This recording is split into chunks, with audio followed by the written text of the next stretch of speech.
What is up guys? Breezy here and good morning. Isasama ko ngayon sa Mount Pinatubo ride ng Corsa.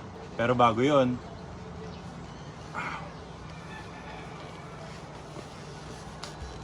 almusal muna tayo. Tara, let's go!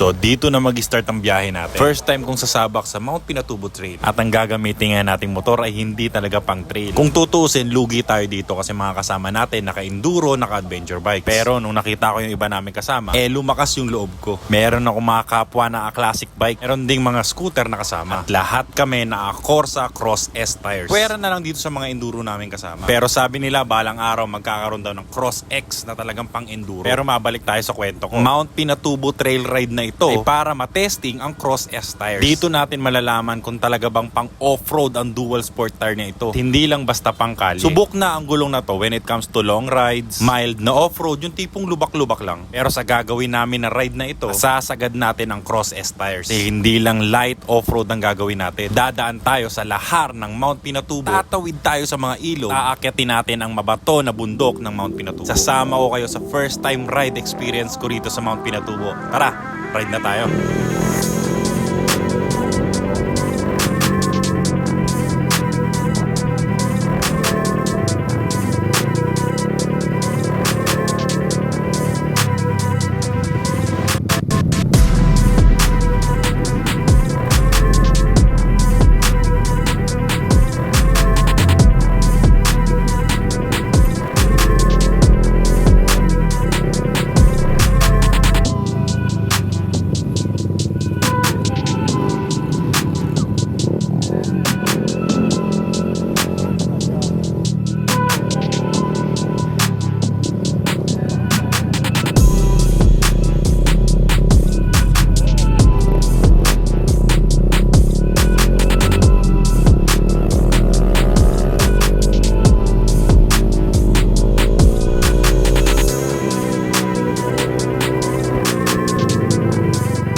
Andito na tayo sa part kung saan experienced rider na ang mga dapat na tumatagos dito. Sabi nga nila dapat daw hindi na kami nagpapasok ng scooter sa area na to. Pero dahil nga makulit kami, pinilit namin subukan ang Corsa tire sa ganitong environment. Ito nga si kuya naka ATV ay first time din pumasok sa ganitong eksena. Actually kakabili niya lang ng ATV tapos sinabak niya kaagad sa ganito. Dito sa part na to tinulungan natin siya at sinabihan natin na huwag masyadong gigil sa throttle. Pag aggressive ka sa throttle, ilulubog o mababalahaw talaga ang motor mo. Ganitong klase ng daanan, base sa mga tinuro sa akin, dapat meron kang throttle control. Dapat hindi ka gigil o relax lang para hindi agad maubos yung energy mo. After nga nating ma-advise si kuya kung ano mga dapat niyang gawin, nakalampas na siya dito sa mabuhanging part ng lahat ng Mount Pinatubo. Pero dito na rin pala kami magkakawatak-watak dahil ito na pala yung part na hindi na kayang pasukin ng mga scooter, mga trail na tatahakin namin. Okay, so hanggang dito na lang.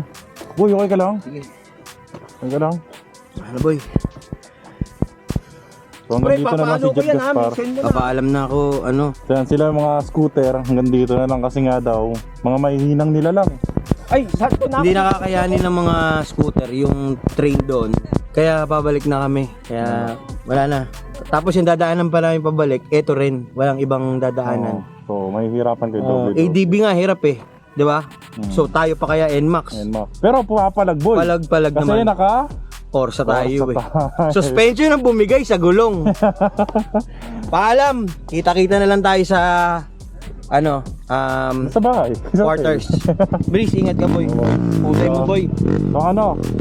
Nakita ko tumulong. Isa siya sa participants pero isa siya nag-rescue. Oo, tigil-tigilan mo. Eh, boy, dalawa yung tinulungan mo boy. Tigil-tigilan mo ako. Nakita. Di hanggang dito na lang yung mga tatay. Si boy, tatay NMAX.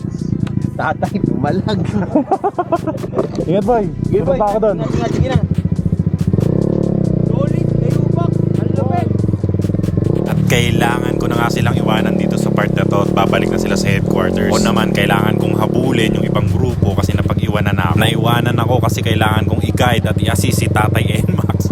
Pero ito na nga, tuloy-tuloy na yung biyahe natin papuntang Mount Pinatubo.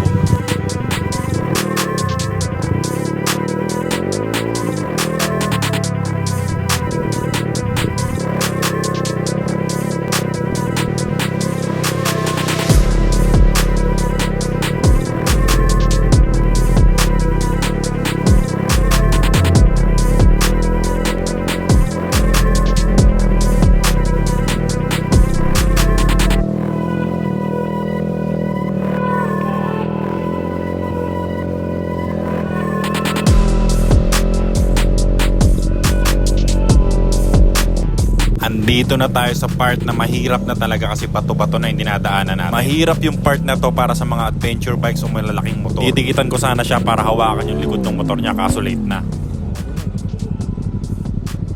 Mabuti na lang talaga hindi na namin pinatuloy yung mga scooter na kasama namin. Dahil sa part na to, hirap na talagang makatagos yung mga motor na mababa ang ground clearance. Also, yung mga ilog ay mas malalim na rin. Patagal nga ng patagal yung biyahe, pahirap ng pahirap yung dinadaan. Pero patagal ng patagal yung biyahe, mas lalo ko napapatunayan na ang Cross S tires na gamit ko ay talaga naman pambakbakan. Hanggang dito na lang muna, abangan nyo yung next video ng trail adventure namin dito sa Mount Pinatubo. Maraming salamat sa mga nanood hanggang dito sa dulo ng video. Follow o subscribe. Mas updated pa kayo sa mga uploads natin sa mga susunod na araw. So hanggang dito na lang, lagi nyo tatandaan, stay breezy lang, always. Yeah!